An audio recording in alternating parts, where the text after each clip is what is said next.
La Sirena gets eaten by a giant flower that kind of looks like an orchid.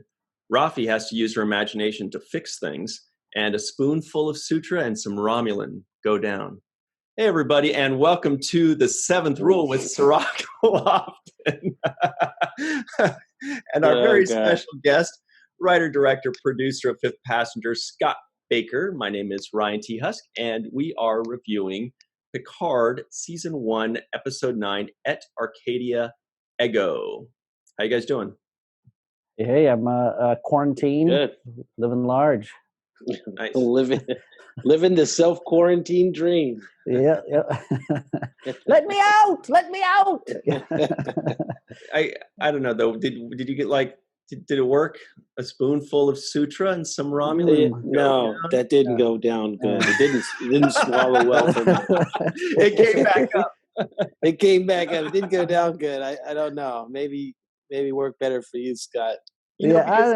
Sutra was the lady that fired with the Romulan guy, and they got down together, and they anyway. How a spoonful? Yeah, I'm great. So I don't want to jump ahead, but so it's like, is that like Kama Sutra? Is that what her name is? Referring to? Because she was pretty sexy looking, right? Speaking of which, let's tell you what our friend Dr. Anne Marie said. She said, because, last night after everybody watched it, all the nerd groups start going. And she says, also, how weird is it to have a framed video that plays on repeat of kissing? Bruce was a virgin till he was like 40. It's like, does he have porno on his phone? It's like soft porn where they're just making out. But then she also said, with reference to what you're saying, she says, almost as weird as Maddox making a sex doll and naming her Sutra, and no one in the Picard crew even flinching. Yeah. I was calling her Copper Sutra. Copper colored. Yeah. Oh, very nice. Yeah. This only gets worse. And finally, Don Crandall says, forget a fistful of datas. We got a whole planet full of datas. He also reminds us that on Enterprise, Eric Soong, who was the descendant of Noonien Soong, and now whatever this guy's name was, Alton Lister Soong. I added the Lister because he was a basketball player in the 80s. He says that he mentioned at the end of that Enterprise episode that he's going to start studying the cybernetics, and he says it might take a generation or two, which was kind of a little foreshadowing into this. And here we are. What did you think of it, Scott Baker, by the way? I thought it was an interesting episode. I had to watch it twice to catch some of the stuff that was really going on with it, but broad strokes, it's a great first part of a two-parter. Obviously, it's setting up some crazy confrontations. I enjoyed the episode. A lot of twists and turns there, with it. Also, by the way, before we get too far into that, Scott Baker, writer, director, producer of Fifth Passenger. So if you are looking for something to watch online during this quarantine period, check out Fifth Passenger. Can you give us 20 seconds on that? It's a sci-fi thriller about 5 people in an escape pod after their spaceship blows up, starring some of our great friends, Tim Russ, Doug Jones, Armin Shimmerman, Marina Sirtis, Manwin Taremi, Hannah Hate, Ryan Husk, Darnell Davis, Rico Anderson. So it's a fun featuring David Lim of SWAT. Morgan Lerai is the lead. You can see it on Amazon Prime or any of the other places that you watch movies. I'm not sure internationally if people are watching this. I'm not sure different countries how it's available, but definitely in the United States you can watch on Amazon Prime and iTunes and all those other places that you get movies. Cool. Yeah. And the next movie, Sixth Passenger, will be starring none other than Sirach Lofton. Mm-hmm. Yeah. Actually, it's news to me. Yeah. It's actually it's like 90-minute monologue of Sirach with his ceiling fan. It's good. I can't wait. It's must-see TV. I'm stuck in a vent. in between floors. It's an amazing maze to try to see. Yeah, on his phone. Trying to get signal. Save us, Rock. What do you think of the episode here? Well, there's a lot of things in the episode. There were some things. I mean, we've been getting this build up, and they've been building these characters up now. We've been building up the Romulans now, and their chase to destroy the destroyers, right, or the artificial intelligence that's been created. So we've been built up, and I feel like we're getting to the place where I'm almost kind of expecting some of these things, so I haven't been too surprised. I think the biggest surprise that I got from me in this episode was when she did the mind meld on Soji or on Dr. Agnes, right, and saw something different than everybody else has been seeing. So I didn't. That was the thing, that the real twist that I got out of it. I was like, okay, I was expecting her to see the planet blow up and the lady's face getting ripped over the way they've been showing that same little clip, and I thought maybe they'd get a little bit more into it. But then they went completely into a whole nother direction, and I was like, whoa, what is this? This is not what I was expecting. So that was pretty much. Scott, tell me if you got the same feeling on this, but it seemed like what they were saying was that message was never meant for the Romulans. That they read it and thought it was a warning, but really the message was for the other synthetics, and it wasn't a warning. It was more like a instruction kind of manual, or well, it's the sort of they had mentioned the term self-fulfilling prophecy, or that's almost kind of what it is. You see it a lot in these a lot of like time travel movies where somebody sends a message in the past to try to stop something from happening, and then that actually creates the thing that in the future, like in Terminator, they send the Terminator back, and then that's what leads the technology that creates the Terminators in the future that leads to the destruction. Right. So it's almost like them creating this doomsday scenario of, oh my God, the synthetic life forms are gonna destroy all of organic life, and so we need to stop them, and then that makes the synthetic life forms have to rise up and rebel and want to kill everybody. So it's almost like the message is the same for both sides, but some people see it as a warning and other people see it as like a call to action sort of thing. Mm-hmm. But I think it's an interesting concept to have in this world. Yeah, I mean, what did you think about the orchid? These orchid ships, flower things. What did you think about those? I still don't know what to think about those. I watched it twice, and I'm still like, what the heck just happened? Like, was it like saving them, or did it just drag them down to the planet to destroy them? Was that it was just to drag them down and destroy them in the burning up in the atmosphere? I had to watch it a second time to kind of put that together too, because at first I was like, what is actually happening? I wasn't able to figure it out. And then, upon second viewing, they're basically like kamikaze or suicide bombers is what they do. Is they come out, they latch on to whatever the hostile thing is, they grab it, they envelop it to the best of their ability, and they explode and short circuit whatever the thing was. What I found a little peculiar was one of these orchids takes out La Serena, right? Not even that much. I mean, it was still intact. It just kind of short circuits them, right? But it only takes 4 of those things to take out this gigantic Borg cube that's like 1,000,000 times the size of the other ship. But whatever. I guess the whole point of it is that they just kind of grab something and short circuit it, and then it's like a suicide bomber. Yeah, and I was sad to see the Borg cube go so soon. I was hoping that was going to play a larger part. I mean, maybe they're going to get it back online or something, but I mean, like, I was hoping that the whole Borg thing was going to be a bigger part of the story going forward, Yeah. I have to agree. I thought the Borg thing was going, yeah, I do too. And I thought that they were setting it up more for like the Borg versus the Romulans kind of a deal. Yeah. But I don't know. Yeah. Maybe the real Borg is going to come in at some point, and it's going to be the Borgs against the synthetics or something. It could be, but now we have like the third version of Sochi, right? So her twin sister died in the first episode. Now then we found her, and now this is the third one, right? Yeah, there's so many of them, and there's also Jana too that we've got now as well. There's just so many of these guys now. Yeah. Yeah, I thought it was interesting because the Copper Soji, I get what's her name?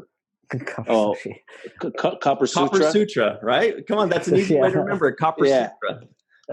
I thought that Copper Sutra was more human acting than Soji, who has been living abroad, studying abroad, interacting with different races, and her twin sister or whatever, her copy clone, is living on that planet amongst other synthetic life, but has more human characteristics about her personality than the more monotone kind of robotic Sochi. I thought that was weird. Yeah, she's more human than human. Sochi always had this sort of like naivete of this sort of like doesn't quite grasp what's going on in the situation that she's in. Even before she knew she was an android, she's still kind of like there was something about how the character was played. I don't know if that's how it was supposed to be in the script or the acting, but it still kind of felt like she really wasn't sure of her place in where she was. And then obviously when she discovered that she was an android, that's an understandable thing of like, wait a minute, I have all these new half memories, and can I believe the old memories I have? And there's this constant like identity crisis of who am I and where do I fit in what's going on sort of thing. Right. She's kind of got the disadvantage of really only waking up to reality, a few days ago in whatever timeline they're in. I don't know if it's been a few days or a couple of weeks or whatever. Whereas the others that are on the planet, they've known what they are and who they are for their entire lives, whether they've only been alive for 2 days or they're toddlers like Soji at 3 years old or whatever. Whereas Soji, she's almost like a newborn right now, like grasping this new reality and only kind of getting bits and pieces of old memories. So, but you're right that like Copper Sutra acts kind of devious, kind of a little sinister, lore. Yeah. Some people were saying that they think that Alton Soong is going to be revealed to be lore after like an aging process. That'd be interesting. If I buy that one, it would be fun, but I don't know if I buy that one. That would be fun. Yeah. And I was just going to say when Soong, Alton Soong, when he reveals himself, I was kind of expecting him, because his middle name is Inigo. He was going to say, my name is Dr. Alton Inigo Soong. You killed my synth. Prepare to die. Yeah. And that's from the, what is that? Princess Bride. Yeah. Princess Bride, right. I only dog paddle. Yeah. So I think a fun moment in the beginning for me was it opens up and they're going through this wormhole and the ship's like shaking and falling apart and everybody's like, oh my god, and then they get through the wormhole and then they fight the Romulan ship and they're like, oh, all right, everybody better buckle in and put your seatbelt on. And it's like they go through this wormhole. Yeah, that's a good point. I thought that that aside, I thought the little battle ship was fun. It was like well executed from like a cinematic standpoint. It was a fun fight scene that good to see like Picard now that we're in 2020 and how like technology and VFX has come compared to like how TNG was and stuff like that. To see the progression of that, the cinematic aspect of the show feeling feeling so much more higher quality than the 90s TV show was. Right. I noticed the same thing, that the little space battle was actually really good. I really enjoyed that little space battle between those two ships coming at each other, and the sound was cool, and the special effects were cool. It was cool hearing what is his name? Rio saying "Puta madre." We're like, hey, we're not native Chileans, but we know what that means. Mm-hmm. It means here's some fun, right? It means buckle up. There was a lot going on in that opening scene. I think what stuck to me a little bit was the speech that Picard gave. Mm-hmm. That stood out to me because I don't remember a leader or a captain basically saying, "Hey guys, I'm going to die soon," and just never mind that. And it was really kind of a humbling thing the way he did it. And there was a line as he said, "As a dying man, you run the risk of pissing me off." Yeah, and I'm sure you like one. Yeah, and I like that line. Yeah, and it's so Picard. It's well written in that sense that that's definitely how he would approach that sort of thing. Especially because he is a little talking. Picard is the king of having a talking session. When announcement, okay, I have to say that the thing, I'm sick and you'll have to deal with it, and that's it. That's all I have to say. So he's the king of having this announcement speech ceremony. He has one later on in this episode when he tells the synthetics, "No, I'll go forward and represent you, and I'll tell Starfleet." And he does a speech, and no, my speech will save the day. Yeah, and they're all looking at him like, "No, your speech is not going to fix what's going on." Right. We all kind of had that sense. As soon as he starts talking, we all know, dude, it's not. It's a losing battle. It's not listening. Yeah. They're kind of just just let him talk and get. Let him get it out. But I noticed in that scene, the way he was talking, I realized that his voice has changed, because it used to be up here, and now it's down and low and slow. And I was thinking, the way he delivers it now, it sounds like Falcor. I could hear him going, "I'm a luck dragon," like it's Captain Falcard now. Falcard. So as I was watching it, there's definitely he's setting everybody up. I'm gonna die. He's don't talk about it, but we all know it's gonna happen. It's this reality of all this kind of stuff. So as far as the show goes, are they setting it is Picard gonna die at the end of the first season? Is there gonna be a second season? Can there be a Star Trek Picard without Picard? Or how long do they stretch this out? I think he's going to die at the end of the third season, and I think it's going to be a sacrifice that he makes to save the day or save the world or save whatever. And somebody is going to say something like, because he's already dying and he's looking for the cherry on the top of his career and of his life, especially because he doesn't want to die, like a doddering old man. He wants to go out in a blaze of glory. And I think there's going to be a line where somebody says "Are you sure?" And he's going to say "I've never been more sure of anything in my life," or something probably better written, but something juicy like that. Well, this season so far, and this mission, as Stochi points out, is about his redemption from what happened when the Romulans and Mars, and he's obviously seeking that kind of redemption, and that's what's keeping him going.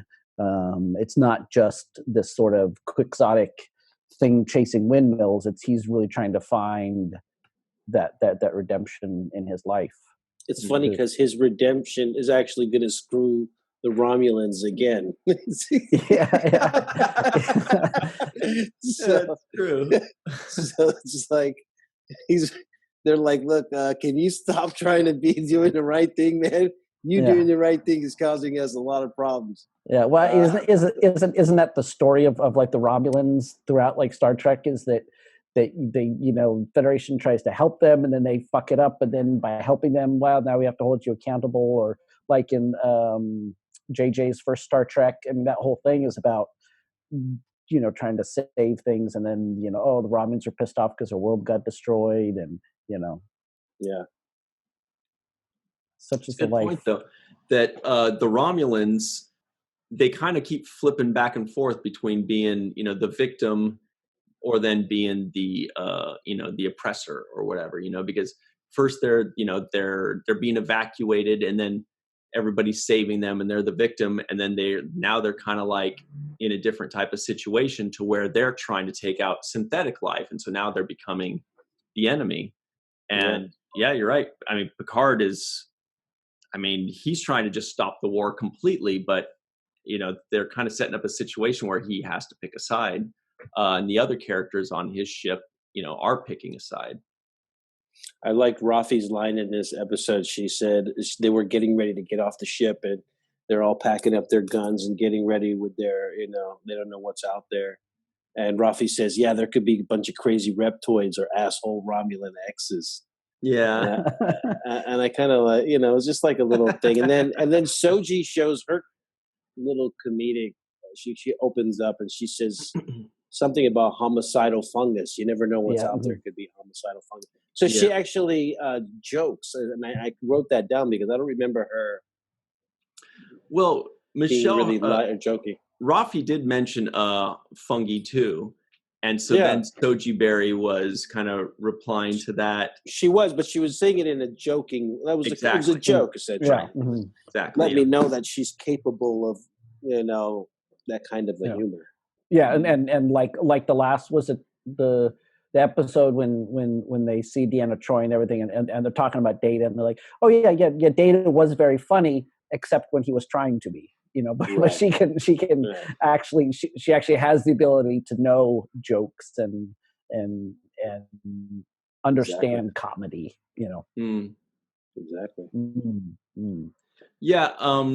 And we're going to go to a break in just a minute here, but this was one of the best episodes for sure. Especially, at least for me, because not only do we get another Soong, we get, Alton Soong, which was just amazing. So this is him playing a third Soong character in a third series. But also we get to see Spot too. Spot was Data's cat on the Enterprise in Next Generation. And we all loved Spot, and he loved Spot. And there's a great scene with him and Worf. When Data you remember that when Data thinks he's going off and he might die, and he's telling Worf to like take care of the cat, and he says, "Will you feed him?" And he goes, "Yes, whatever." And he says, "And tell him he's a pretty cat, and tell him he's a nice, good boy," or whatever like that. And then Worf goes, "I will feed him." Funny scene. But it was good to see the only thing I didn't like about the line was the cliche line, "Look what the cat dragged in." It was a little bit. Yeah. I was like, who used that? That line's been done too much. Look at what the cat dragged in. Yeah. And then they cut right to the cat. It could have been worse. They could have said, "Who let the dogs out?" Who let the dogs out? So I guess we're going to take a break real quick. Yeah, let's recollect ourselves, because you guys got Ryanitis. Some more Kama Sutra. Kama Sutra. All right, so we're going to be right back with the Seventh Rule. Hey, everybody, and welcome back to the Seventh Rule with Sirach Lofton and writer, director, producer Scotty Baker. Ooh. My name's Ryan T. Husk. We are reviewing Picard's episode 9 of the first season. We'll talk about what that title is in just a second. The trivioids that didn't make the cutting room floor, Aggie knows how to duck and cover, because at the very beginning she's doing the duck and cover, and she's like, please be over, please be over, please, which reminded me of Beverly Crusher when she's like, "You're not real," in one of these Next Generation episodes. Also, La Sirena gets eaten by a giant flower. We covered that. Noonan's son is a mad scientist. I think that's cool that he introduced himself as a mad scientist. The spoonful of sutra and whatever else. You guys didn't like that one, so I'm not going through it. Yeah. And that's it. So Scott Baker has some information on the title. Yeah. So et in Arcadia ego is refers to a famous Italian painting. There's a couple versions of it, but Arcadia is in the sort of Greek mythology. This place that's sort of idyllic and simple, where people are farmers. It's like the sort of a callback to sort of like what we would say in America, the sort of like uh, little house on the prairie kind of lifestyle where everything is kind of perfect and pure. And but the title literally means even in Arcadia here I am. And the picture is of some shepherds looking at a tomb. And so the inference is that even here in this idyllic world there's death. Here I am, death. But the double meaning of the painting also is that the shepherds are looking at their shadow that's being cast onto the tomb, and that's a sort of symbolism for them looking at that as art. Like they're seeing their own shadow there as sort of a work of art, and there's like a beautiful maiden also in the picture. And so it's that art is the unique human response to us understanding our own mortality, knowing that we will die, and that there's some form of immortality we can have as mortal beings in creating artworks that will last longer than our existence on this planet is. And so I think that's a great allusion to what this episode is about these synthetic life forms being a sort of work of art, and they're living in their sort of idyllic world. And the whatchamacallit, the prophecy or whatever it is, talking about humans' desire to create perfection, but then seeing those things that they created don't age as they age and die and stuff like that. So yeah. See, Sirach, this is why we can't have Scott back on. He's showing us up. We're gonna have to step up our game now. Yeah, we gotta do a lot more research. And we're just doing like wordplay for 45 minutes.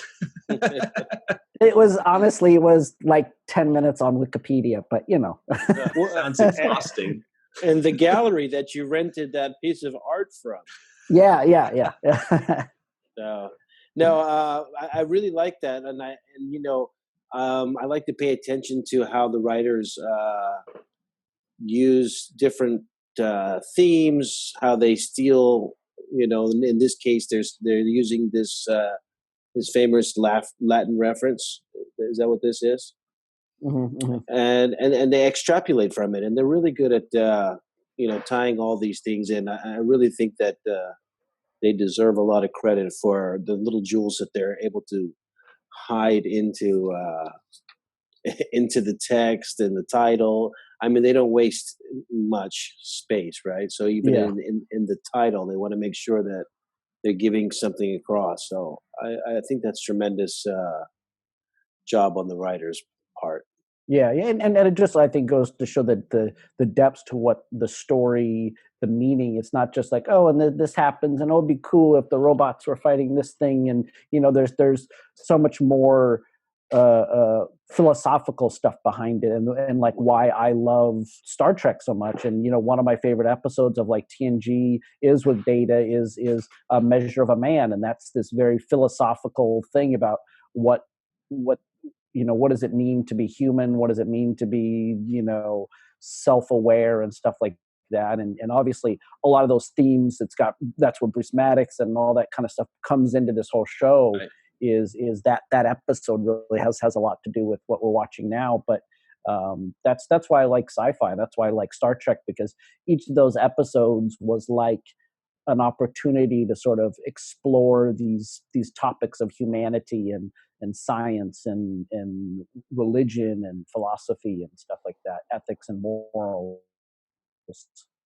Right. Measure of a Man is a lot of people's top 5 episodes of Next Generation, written by Melinda Snodgrass. I think it was season 3, possibly season 2, but I think it's 3. A lot of people really like that one. That's where Bruce Maddox comes from, as you mentioned. It's a really good one. Got nothing more to add to that, but they did mention that it was kind of a touchstone for Picard. Like they said that there are going to be a few things that come from. One, is the Romulan star going supernova in the 2009 movie. They mentioned that was going to be kind of a touchstone. They mentioned Measure of a Man's going to have a little bit to do in there. So it's cool to see where they pulled from within the the vast universe of Star Trek. I do also want to point out yet again that Michelle Hurd is just killing me with how good her acting is. Like she just emotes so well. It's not even so much the just the character or whatever that she's portraying that's in any way really that extreme or whatever. It's just that she's so good at emoting constantly. And I thought she had a really good comedic line when they said when she said 5 bogeys on her tail, and Rio says, "What kind of bogeys?" And she's like, okay, I want to say like a giant flower. that was funny on the page, but she also delivered it. I actually went back and watched that like 3 times, that just the way she delivered that line, it was so good. And when Picard tells her that, when he announces that he's got the head issue, and he's like, so, what's our situation? And she's trying to give the situation at the same time as she's fighting back the emotions of what he just gave her. And just throughout the episode, she's just constantly pulling out like her soul, like the emotions in her soul, and just putting them in front of every scene, in front of every word. And I'm constantly very happy that they picked her, because I've never seen her before or heard of her, and she's just been amazing. Yeah. Irritable syndrome. That was the sorry, go off topic there. We got, and that's another touchstone from All Good Things, the final episode of Star Trek Next Generation. Rock, sorry. No, I was just going to say the scene that she had with Picard, where she basically asked Picard, "Do you love me?" Yeah. And it was so hard for him to say it, but he finally said, "I love you too, Rafi." But then he walked away, and he didn't want to bask in the moment. And somebody was talking to him, like, "Hey, I want to ask you a question." And he walked past him like, "I can't talk right now. I'm all." He gave him the hand. That's right. It was Rios, and he gave him the hand. Yeah. Nope. Rios was saying that aggressive Aggie was going to have a sleepover with him. He's like, "I don't want to hear it, damn it." I'm not in the mood right now. So, and I like that. Just that small little subtle thing. And I don't know if we've seen, is it like something in the canon that that Picard gets emotional and doesn't like to say "I love yous" to people or something? Or has he really got really emotional about that? I don't know if they specifically touched the "I love you" thing, but when he was Captain Picard of the Enterprise throughout Next Generation in the movies, he always kept a distance between himself and his crew. He never got too emotional with them or too close. I mean, he became very close with Beverly professionally, but even with Beverly, really close with Beverly. Are you talking about like the 3rd episode when he's leaning on the thing? He's like, But other than that, he really. Well, I guess in All Good Things, they did say that they ended up getting married and then divorced. Yeah. But Beverly.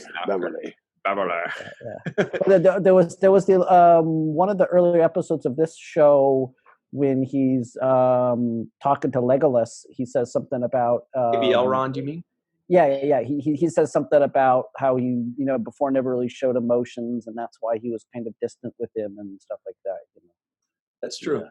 Did mention that. And then the other thing, the Irritable syndrome, Sirach, is in the final 2-part episode of the series for Next Generation, he goes forward in time, and he's like kind of a senile old man, and it's because he developed this thing called Irritable syndrome, which kind of makes him go crazy. And so we know at the end of that at some point it's likely that he's going to develop that, because we saw him 30 years in the future and he had it very strongly. And now this is like 20 years in the future or 25 years. So we know that that's already coming on. So when it's coming, when they mentioned it, we all go, damn, he does have it. Yeah. Well, there was something about it being like causing hallucinations and stuff like that too. And so the idea that like at some point, he may may not understand what reality is, and are like, even now, are we seeing what's really happening? Are we seeing his hallucinations? I doubt they're gonna. I doubt they're gonna do that sort of thing with the show. But it's always an interesting idea as we move forward with the show to see that, like, okay, how are these like hallucinations going to play, sort of in his perception of what's going on now that he's on house arrest. It's funny because while you were talking, I just thought of the line that I called him Dr. Data. What's his name in this episode? You remember Alton Lister, the center? Alton Lister. He was a center for the Warriors during like the Run TMC days. Well, I was hoping that would help, but his name is Alton. That's how I remember it. Alton Lister. Alton Inigo Soong. That's nice. And that Inigo Soong. Yeah, so I called him Dr. Data. Okay. Dr. Data. Yeah, I like Dr. Data better. And Dr. Data, I like the line when he says, "We're not all machines here. Get them some water," or something like that. Yeah. That was a good line that I threw in there. And I like get parched.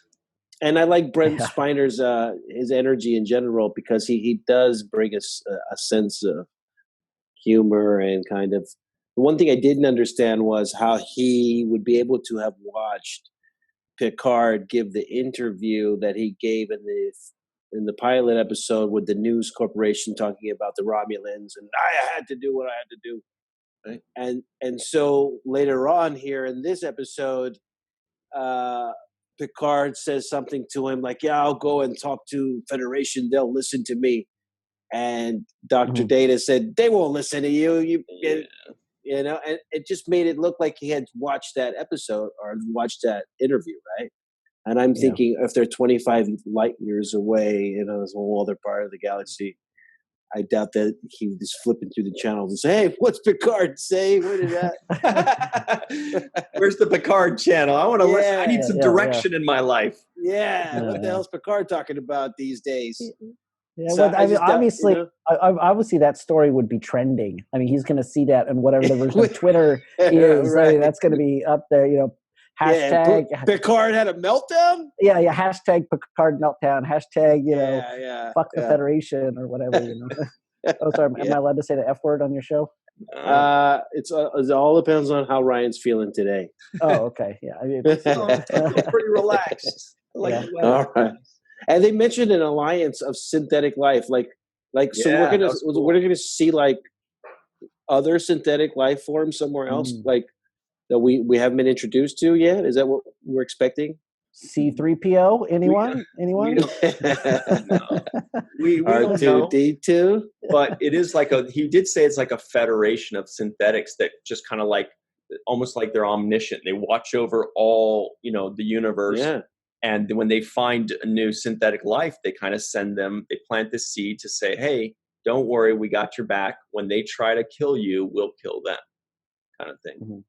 Yeah, so we're going to see like a synthetic army emerging with its own like way of fighting. I hope they get rid of the flower ships, because I wasn't a big fan of the.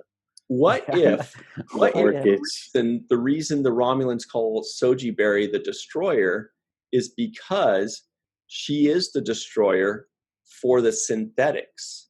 Like when the synthetics come and they try to wipe out humanity, and Soji Berry's like, "That's just not right. That doesn't sit well with me." And she is the destroyer of those other guys. Maybe that prophecy will come true. It's kind of like one of those things where they're always like, Game of Thrones did that well too, where it's like there's this prophecy, but you're not really sure exactly how to interpret it. You think and then it's interpreted a different way or whatever. I wouldn't bring up the Game of Thrones, because they ended up just pretending that the prophecy didn't even happen. It didn't matter for all you Game of Thrones fans. The Azor Ahai or whatever is like, and that didn't even really matter. On to the next. They're like, "What? I don't pay attention. Who cares? We just do this last episode." I think Dr. Agnes, what's up with her, man? She completely defected at the last second. She's like, "Hey guys, can I roll with you?" Yeah. I'm down with the synthetic mob. And basically, they, got vouched for by Dr. Data. who obviously wants to, looks like, hook up with her, and I'm thinking she's just hooking up with everybody on this show. Yeah, she's been pretty fortunate. Everybody's been pretty forgiving to her through this whole process. Yeah, because of how aggressive she is. But there's something that's very Star Trek, a trope that's very Star Trek that they might be using here, which is the person sees that they see which way the wind is blowing, and they pretend to be with the bad guys because she knows if I stick with Picard here, they're going to put me in jail, or whatever they're going to do with Picard, they're going to whisk me away. And the only way that I have any influence or power or any ability to save anyone or anything is by being like, yeah, I'm on your side, Grandpa Data, or whatever, Mm-hmm. See, I thought that about Sochi when I was watching it. That's also possible. I thought Sochi was saying, yeah, lock him up. He's a threat to us, but really not on their side. Right. Well, Data did that in First Contact. He did exactly that, where the Borg Queen was like, hey, come join me and be whatever, my first officer and my boyfriend. And he's like, totally will do that. And then he turns on her and kills her. And she's like, Data. And then Picard's like, anyway, we don't need to go through the whole thing. But yeah, he did that. We also had, remember when we were talking about just a couple weeks ago, Sirach, where I was saying, like, every single time in Next Generation especially, but also on Deep Space Nine a lot, the number one used Star Trek thing, when it's like a formula they have, which is when the away team lands on a planet, everybody's outside in a town square. Gathered together. Yeah. They're always, I was saying, like, they're always together in a town square outside. It's a beautiful day. There's people wandering around outside. There's some people playing chess off to the side.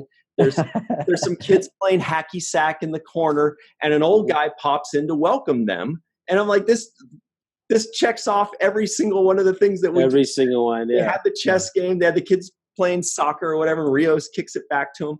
So look, everybody, look who's here visiting our planet. Yeah, Star Trek's sticking with their roots, man. Good job, Star Trek. It's these strange people with phasers in their hands. Let's go welcome them.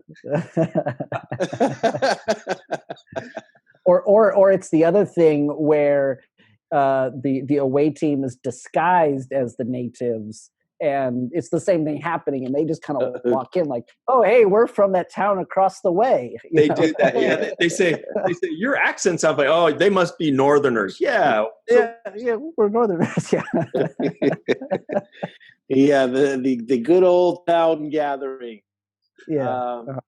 Yeah, I mean they've used that over and over. They pull that out of the well whenever they can. One of the other things that they brought up was the logic of sacrifice. It came out as one of the, and she was asking Picard about, what is the logic of sacrifice? And I thought that was interesting, just concept to think about, the logic of sacrifice, the good of the many outweighing the good of the few, right? Yeah. In chess, we sacrifice pieces to get the checkmate. Totally. Right. To gain advantage or to move the board around. So the logic of sacrifice, I thought, was interesting, just topic wise. Yeah. And I, it wasn't until the second viewing that I realized what happened at the end, that it was Sutra that killed Saga. I thought that, like, the guy had tricked. I was like, the whole timeline didn't make sense because you heard her scream, but then he was already gone. And then how did she end up there dead? And it was like, oh, he let her go, or she let him go, and then she killed her sister or whatever. She killed Saga. Or I don't know if she killed her or if Nerold killed her, Narek, but probably her. One thing I did raise my eyebrow, kind of like a Vulcan, about was that, I mean, Data's pretty badass, and these guys are supposed to be even better than Data. There are improvements upon him, and this android gets killed, destroyed, offline, gone forever from a brooch to the eye. And I'm like, that's why is she dead from that? I don't see what the problem is. Like, that's like if someone breaks off your the P the P key on your keyboard or something, like, okay, just replace it. But how did that little brooch to the eye kill her? I mean, that kind of didn't...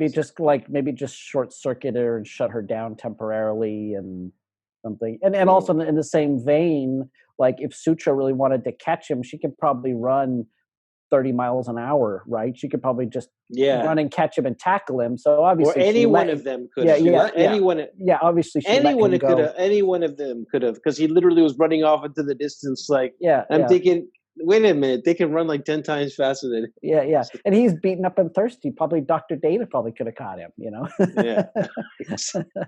she definitely let him. She definitely, she said she wanted to kill him. But she said he has more usefulness, and we don't know exactly what that is. But basically, we know that she let him go to do whatever. To start this war, to start this war. Mm-hmm. She wants the war to go down. She's letting it go down because she wants to see it happen. It needs provocation. It's perfect, I'm glad you said that she wanted it to go down, because then that reminds me that we did say a spoonful of Sutra and some Romulan go down, right? So oh God! I'm just saying, you just validated that. I did inadvertently, ladies and gentlemen. You gave Ryan an opportunity to prove himself right. Good job, Sirach. Starfleet to listen to me. They will listen to me. Yeah. I have one quick little insert though, guys. Yeah, please. 7 of 9. She always looks like she just came out of the shower with the fresh, the wet hair.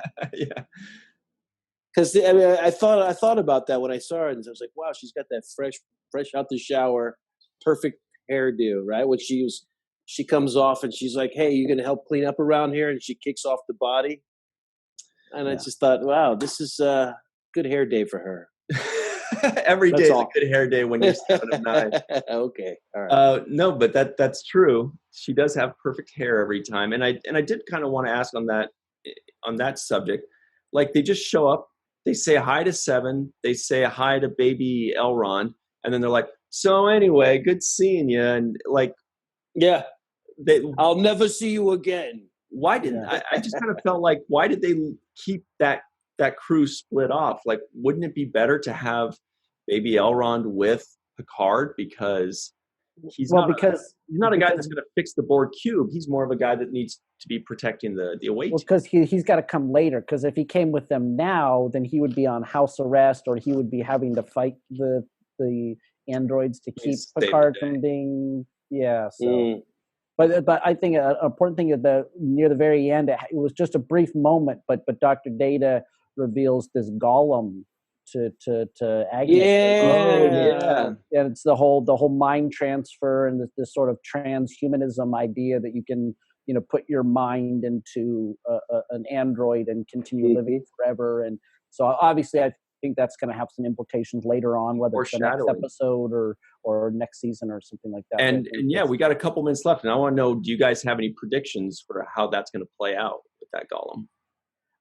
I don't know. I mean, I think that might be sort of like what they're setting up as like the compromise sort of between the synthetics and the organics, is that, we can all be, we can have these golem people, or maybe it's a way to bring Data back, or who knows. Well, I definitely think that it's about Dr. Agnes showing her skills in her profession, because I think Dr. Data was like, I don't know how to do that. I only design bodies, right? I just designed the outside of this race car. If anybody had an engine that they could put in it, it'd be nice. Right? So that's kind of what I got from that. It was like, okay, and that's why she stepped up. Is like, hey, I think you need me right about now. I specialize in the exact thing that you need to complete your little golem project, right? And maybe Soong himself will be the one who's trying to transfer his brain into that thing, and he needs her help to facilitate that. I think it's too soon to know. Oh, too soon, man. Too soon. Oh, wordplay that went over my head for at least 2 seconds. You're lucky. You're lucky it did. At least 2 seconds. Okay. Yeah, that was good. That was cool. That was a good one by Scott Baker. So we have a couple minutes left. 7 of 9, and Locutus. Didn't get much play today, but they're still around. They might be running into Narek, aka Nerold, because as you saw when he was running away, he was running towards the Borg cube. So he's going to be doing some shenanigans with the Borg cube, it seems. Are there any other cameos from any of the original shows that we missed or that haven't happened yet that might be a surprise in the last episode? I think any like actors that we know are supposed to be in it. If I had to predict, I think Captain Worf is going to show up in the final at the end of the final episode next week. I think Captain Worf's going to show up. Do we have? Has there been anything online or on IMDb or anything like that of like actors that were to be in the show that we haven't seen yet? Any big names, or have we seen everybody that's been like officially announced? There have not been. Beverly was at the premiere, in Hollywood. Mm-hmm. So maybe she's hanging out to be a buddy because LeVar was there too. Michael Dorn was not there, but there was a little piece of information a while ago where there was a signed clapper, and it had like the cast signing it, and one of the signatures was Michael Dorn. So of course they say he was just visiting the set that day. Totally possible, totally plausible, unlikely. But it's also possible that the fans have been clamoring for a Captain Worf series for many, many years. And all that talk kind of got quiet. And I think he might. Pop up. Yeah. I'd be happy. Yeah, I don't think it's going to happen at this end of this season. I think they're going to close this season out on this two-parter, give us a little bit of a showdown for the cliffhanger part to keep us on the hook for season 2. And then I think they're going to save the cameo for the opening of season 2, the beginning of season 2. It would be fun. I mean, like what they did in season 2 of Discovery, like having the Enterprise come in at the end of that, sort of like deliver it. Yeah, sort of like, hey, here's a big like surprise / cliffhanger to get you for the next episode, the next season of where they close off the season and they're like, well, we got 20 seconds left, so here's something to stay on for a year. Yeah. So it looks like we're just out of time. Do your Sulu impression, Scott. Oh my, yeah, good. Oh my, very good, very good. So we do want to thank Mr. Scotty Baker for joining us. Check out Fifth Passenger at fifthpassenger.com. You can watch it online. Thanks for having me. Sci-Fi, and you can see my Star Trek fan film called Cease and Desist, an animated little fun piece that I did all the voices for. It was fun. You can see it at. It's a StarTrekFanFilm.com, or it's on YouTube under Cease and Desist Star Trek fan film. So. Wow, you got Sirach writing it down. Star Trek fan film Cease and Desist. I want to see that. It's animated, you said, right? Yeah, kind of animated. Yeah. Okay. I'm not a real good animator, so I took screenshots from the original series and like took them into Photoshop and drew over them and gave them little animation and did all the dumb voises. And I want to hear it. I want to see it. It sounds like fun. Right now we're all in quarantine, so we have to catch up on as much information as we can. We need stuff to do. We have plenty of time. I mean it's only like 4 minutes long, so okay. Well, I can make 4 minutes out of the day. Yeah. We also want to thank our associate producers Rex Wood, Dennis Koch, Homer Frizzell, Eve England, Kat R. King, Yvette Blackmon, and Dr. Anne-Marie Segal. For Sirach Lofton, for Scott Baker, for Coolest Dude in the World, Aaron Eisenberg, Russ Hasledge, my name is Ryan T. Husk, and always remember the 7th rule.